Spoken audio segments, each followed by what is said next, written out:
こんにちは、なんと晴天です。もう冬ですね。布団から出たくありません。100歩譲って布団から出るときは、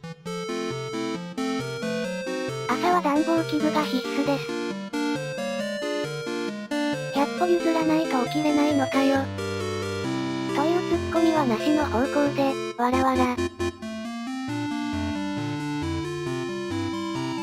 そういえば、最近ゴンちゃんは、寝てばかりいます。本物の飼い主がいなくて、きっと寂しいんでしょう。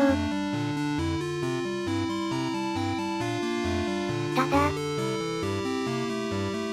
それを差し引いても寝すぎやと思うぞ。話は変わりますが、美味しいパイナップルってどういう色を想像しますか？私は全体的に黄色い感じだと思ってました。でも本当は全体的に綺麗な緑がいいんです。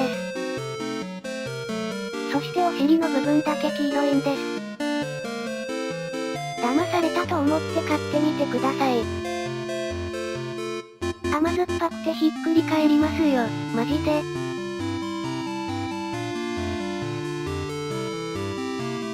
もし、まずかったら、こんな動画を視聴してしまったことを、後悔しながらひっくり返ってください、わらわら。